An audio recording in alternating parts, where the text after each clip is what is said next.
श्वतामन्वन्तरे कलयुगे प्रथमपाते जम्बोद्वीपे भरतवर्षे भारतखण्डे मेरोर्दक्षिणदिग्भागे दण्डकारण्या गोदावर्या शालीवाहनशके ब्रह्मद्रावतारे प्रभवादि षष्टिसंवत्सराणां मध्ये श्रीमतो क्रोधिनाम संवत्सरे अस्याम् उत्तरायणे पुण्यकाले प्राथम्यां शुभदिनो शुभवासरस्य शुभनक्षत्र शुभयोग शुभकरण एवं गुणविशेषण विशिष्टायां शुभदितो अस्यां पौर्णमी महोत्सवकालेन कैङ्कर्तयजमानस्य नानागोत्राणां सर्वे भक्तजनानाम् आयु आरोग्यादि अष्ट ऐश्वर्यप्राप्तिसिद्ध्यर्थम् ॐ कलशस्य मुखे रुद्राकण्ठे विष्णु समश्रुताः मूले तत्त्वस्थितो ब्रह्मा मध्ये मातृगणश्रुताः कुर्जोदस्सागरः सर्वे सप्तद्वीपावसुन्दर ऋग्वेदो च यजुर्वेदो सामवेदो अथर्वण अङ्गै च दयिता सर्वेण कलशं तु समश्रुताः गायत्री चैव सावित्री शान्ति पुष्टिकरी तथा आयां सोमशान्तर्कं धृतक्षयकारक गङ्गे च यमुने चैव गोदावरी सरस्वती नर्मदा सिन्धु कावेरी गणयसिंहं कर्पूरदीपनीराजनं समर्पयामि सप्तममन्त्रोदके नश्य ओंकारं श्रीकारं लिखित्वा इन्द्राय नमः ॐ अग्नये नमः ॐ यमाय नमः ॐ वरुणाय नमः ॐ कुबेराय नमः ॐ भूमध्यस्य स्वयं प्रोक्षतः पूजा द्रव्याणां प्रोक्षतः यजमानकर्ता प्रोक्षतः ॐ अंकुष्टाभ्याय नमः किं तज्जनीभ्यायनं मध्यमाभ्यायनं मनाम्बिकाभ्याय कं कनिष्ठकाभ्याय करतलकररुष्टाभ्यो नमः गामृदयाय नमः ग्रीं सरसे स्वाहा गं शिखाय वशतो गं कवचाय होगस्नेत्रत्रयाय वोषटम् अस्त्राय पटो भूर्भुवस्वरो दिग्बन्धहम् इति ध्यानं समर्पयामि ओम ऋग्वेदाय स्वाहा ओम सामवेदाय स्वाहा ओम अङ्गन्यास देहन्यास करन्यास अङ्गाङ्गपुष्टाङ्गानि पूजां करिष्ये हरहवो अनन्तरेण महादेवताभ्यो नमः ओम असतो मा सद्गमय तमसो मा ज्योतिर्गमय मृत्यो मा अमृतं गमय ओम शान्ति शान्ति शान्तिं नमोहराय विद्महे ज्योतिप्रकाशाय धीमहि तन्नो दीपलक्ष्मी प्रचोदयात् दीपमूले स्थितो ब्रह्मा दीपमध्ये जनार्दनः दीपाग्रे शङ्कर प्राप्नौ महादीपं नमोऽस्तुते दीपलक्ष्मीर्देवताभ्यो यन्नमहं दशाङ्गधूपमाज्ञापयामि अनन्तरेण महापूर्णकुम्भदेवताभ्यो नमः ओम अस्यां भूमध्यस्यां तण्डुलपीठं कल्पयामि पात्रोदकेन शिरसे नारिकेलकुच्छोदकेन ओम सद्यो जातं प्रबध्यामि सद्यो जाताय वै नमो नमः भवे भवेनादि भवे भवस्तुमान् भवोद्भवाय नमः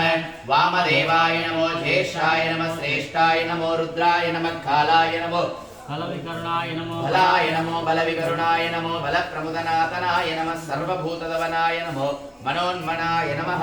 अघोरेभ्यो तघोरेभ्यो घोरघोरतरेभ्यः सर्वेभ्यो नमस्ते रुद्धरूपाभ्यो नमः अघोराय नमः तत्पुरुषाय विद्महे महादेवाय धीमहि तन्नो रुद्रः प्रचोदयात्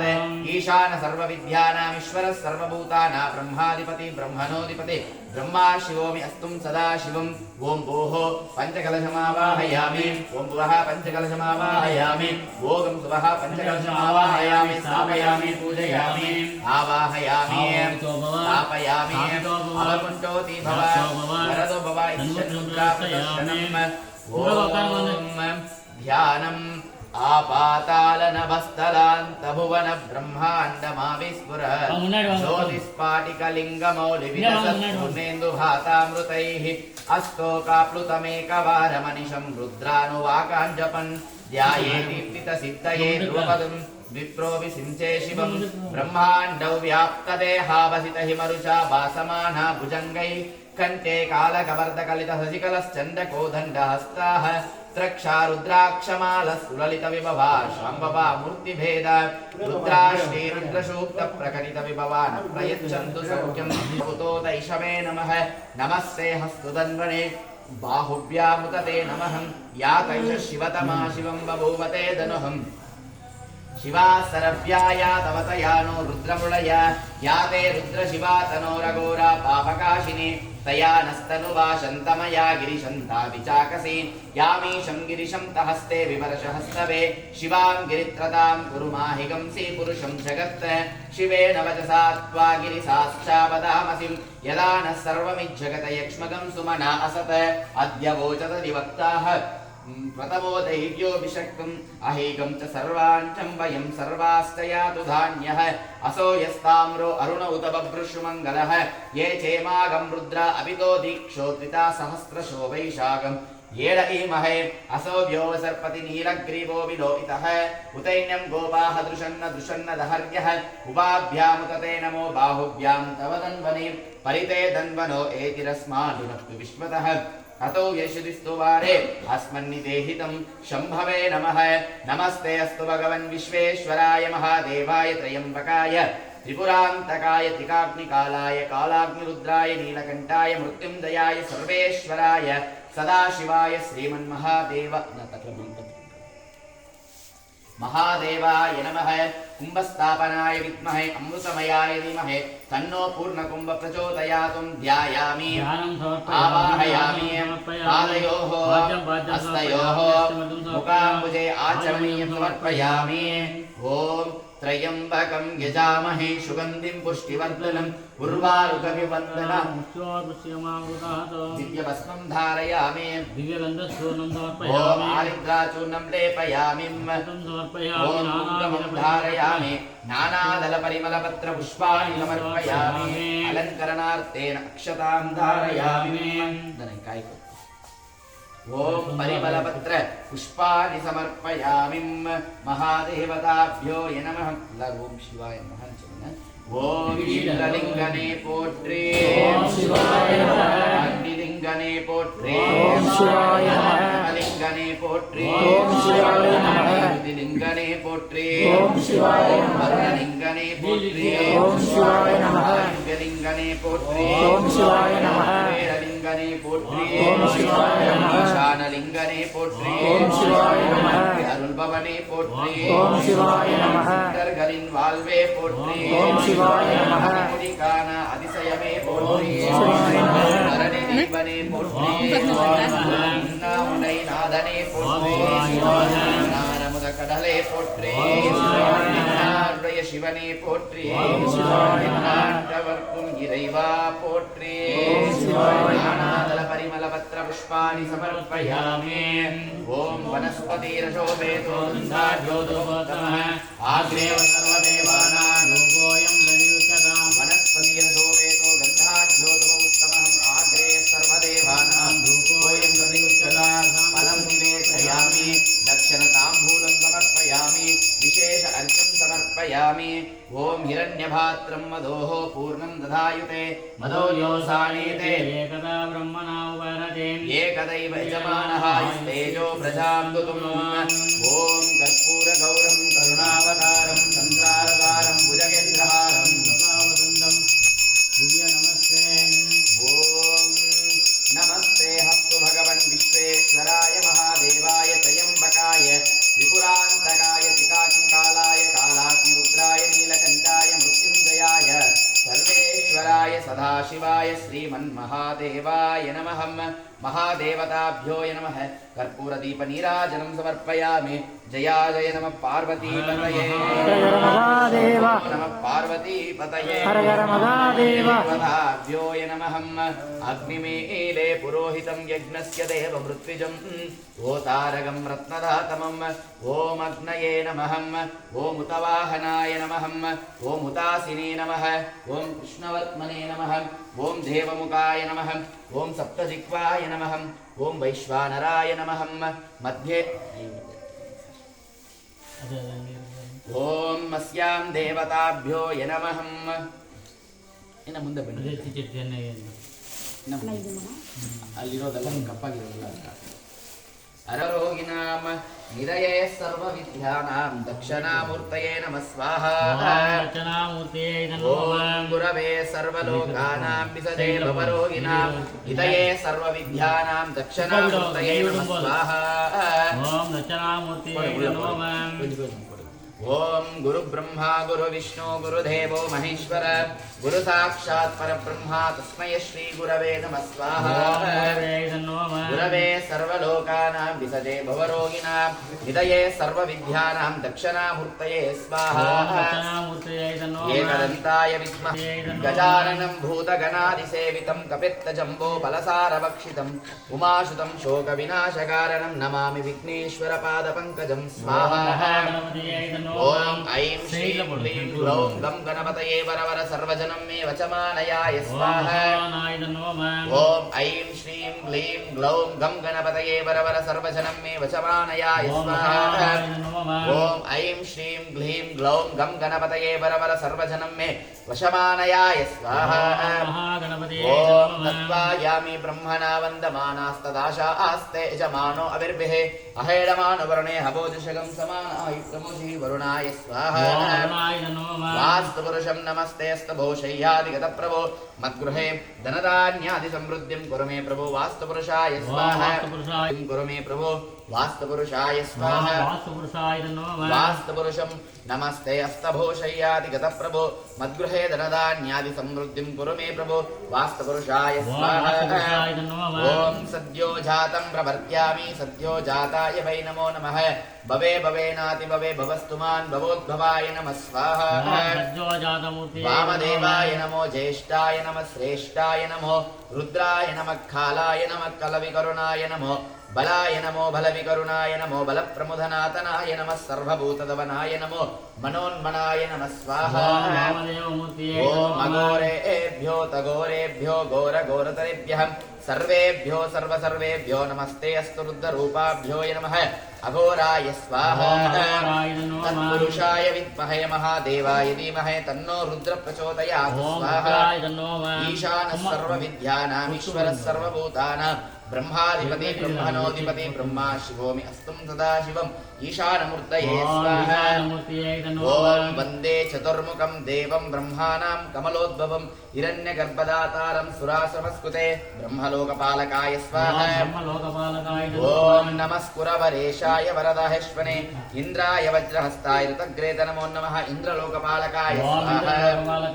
अग्नये रुद्ररूपाय नमो वैश्वानराय च सर्वसंहाररूपाय जगज्जीवनमूर्तये अग्निलोकपालकाय स्वाहा नमस्ते धर्मराजाय नमो वैश्वानराय च सर्वसंहाररूपाय जगज्जीवनमूर्तये यमलोकपालकाय स्वाहा नमः शङ्करभक्ताय दैतेशाय नमोस्तुते नमस्ते राक्षस इन्द्राय महानैऋत्ये स्वाहा नमो मकरवाहाय पाशहस्ताय ते नमः नमः प्रचेतुकेतुभ्यं वरुणाय नमोस्तुते वरुणलोकपालकाय स्वाहा नमः समस्तभूतानां जीवनाय नमोस्तुते प्राणातिनाम भेदाय भिन्नरूपाय वायुवे वायुव्यलोकपालकाय स्वाहा नमो लकादिनाथाय धनाधिपतये नमः सैशेखरसौख्याय जगदाम्भूतहेतवे कुबेराय स्वाहा नमः शिवाय शान्ताय विशिष्टाय अष्टमूर्तये ईशानाय शुभक्लेशनाथाय शुम्भवे ईशान्यलोकपालकाय स्वाहा ओम अग्नये स्वाहा ओम जपाकुशमसङ्काशं काश्यपेयं महादितिं तमोरिं सर्वपापाग्नं प्रणतोऽस्मि दिवाकरं सूर्यग्रहाय स्वाहा दधिशङ्का तुषाराभं क्षीरोद्धारणसम्भवं नमामि ऋषीणां सोमशम्भो मर्कुटभूषणं चन्द्रग्रहाय स्वाहा धरणी गर्भसम्भूतं विद्युत्कान्ति समप्रभं कुमारं शक्तिहस्तं च तं मङ्गलं प्रणमाम्यहम् अंगारकाय स्वाहा ओम प्रियङ्गकुलिकास्यामं रूपेण प्रतिमं बुधं सौम्यं सौम्यं गुणोपेतं तं बुधं प्रणमाम्यहं बुधग्रहाय स्वाहा देवानां च ऋषीणां च गुरुं काञ्चन सन्निभं बुद्धिभूतं त्रिलोकेशं तं नमामि बृहस्पतिं बृहस्पतये स्वाहा हिमाकुन्दं मृणालाभं दैत्यानां परमं गुरुं सर्वशास्त्रं प्रवक्ष्यामि तं भार्गवं प्रणमाम्यहं शुक्रग्रहाय स्वाहा ओम नीलाञ्जनं समाभासं रविं पुत्रं यमाग्रजं छायामार्ताण्डसम्भूतं तं नमामि शनीश्वरं शनीश्वराय स्वाहा अर्धकायं महावीर्यं चन्द्रादित्यविमर्दनं तिम्मिका गर्भसम्भूतं तं राहुं प्रणवाम्यहं राहुवे स्वाहा ग्रहाय नमः पलाशपुष्पसङ्काशं तारकाग्रहमस्तकं रौद्रं रौद्रात्मकं घोरं तं केतुं प्रणमाम्यहं केतुग्रहाय स्वाहा मृत्युञ्जयाय रुद्राय नीलकण्ठाय शम्भवे अमृतेशाय सर्वाय महादेवाय नमः महामृत्यवे स्वाहा ॐ जूं सह भूर्भुवस्सुवः त्रयम्बकं यजामहे सुगन्धिं पुष्टिवर्धनम् उर्वारुकमिव बन्धना मृत्यो मृक्षियमामृतात् स्वाहा महामृत्युञ्जयाय नमः मृत्युञ्जयाय रुद्राय नीलकण्ठाय शम्भवे अमृतेशाय सर्वाय महादेवाय नमः ओम महामृत्युञ्जयाय नमः मृत्युञ्जयाय रुद्राय नीलकण्ठाय शम्भवे अमृतेशाय सर्वाय महादेवाय नमः स्वाहा महामृत्युञ्जयाय नमः ॐ जूं सह भूर्भुवस्सुवः त्र्यम्बकं यजामहे सुगन्धिं पुष्टिवर्धनम् उर्वारुकमिव बन्धना मृत्यो मृक्षियमामृतात् स्वाहा महामृत्युञ्जयाय नमः ॐ श्रीमन्महादेवदेव महादेवदेव वन्दितानन्दभुवना जीव संरक्षणोद्धार जयसाधूजन पूजित अनन्तार्चित चन्द्रमौलि कनककृतान्तराय षण्मुखानन्दभुवना ओंकार बीजाक्षर त्रयाक्षरोत्सव सुब्रह्मण्य स्वयं ज्योति सम्पूर्ण सोम बिम्बाननाय जगद्जगाय कान्ति किरीटकुण्डलहार केयूरकटकङ्कण भूषणालङ्कृतं शोभितं धूमहवेजं विचित्र योगज दशमोजन जीवरमण शिवशरहन भव रवण शरवण भव ॐ भगवति ॐ देवदेवाय पञ्चपाशनाशनाय कुक्कटध्वजाय कुमरगुरुवराय गुरुमुनिसहाय धीरवीर घोर संक्रमण कोलाहल प्रचंड मार्तांड अखंड मंडल सप्तसागर अंडांड बहिरंड दिग्वेजन दशकुल पर्वत दीक्षत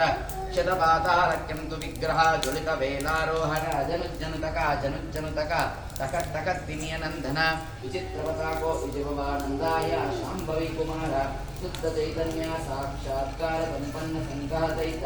मल्लिका वकल सदंग साधूल गंधीरवा भूदारा कलापवितं कंपितं स्वाहितं धरल मरगद माणिक्यादि गुणेश शार्दूल कंचीरव ऊर्ध्वंश मयूरवाहनाय शतकोटि सूर्य प्रकाश लिंग मूल प्रणव प्रसांगादि शृंगितंगिपांग शृंगार तेजोमया शिखामणि ओम सुब्रह्मण्याय स्वाहा ओम सुब्रह्मण्याय नमः ओम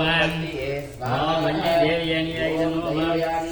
ओम वल्ली देवयान्याय नमः ओम अस्यां देवताभ्यो नमः ओम अस्मिन् होमे कर्मणे मंत्र विपर्यास तंत्र विपर्यास काल विपर्यास कर्म विपर्यास स्वर अक्षर वरा वरुणावृत्त लोभ प्रायिता तंजेन प्रजापतये स्वाहा प्रजापतये स्वाहा प्रजापतये नमः लोका समस्ता सुखिनो भवन्तु ओम शिव शिव शंभो रामाय प्रवर्तमानस्य आद्य ब्राह्मणः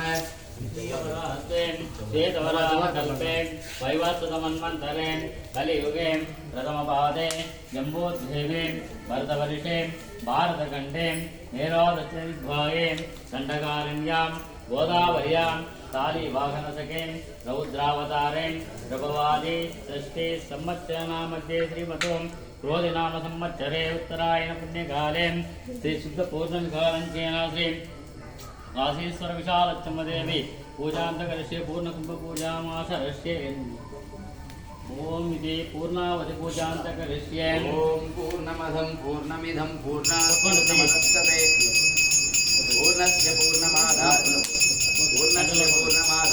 पूर्णमेवावशिष्यति ओम वनस्पतिरशोभेतो गन्धाढ्यो आग्रेव सर्वदेवानां धूपोऽयं प्रतियुक्ततां दशाङ्ग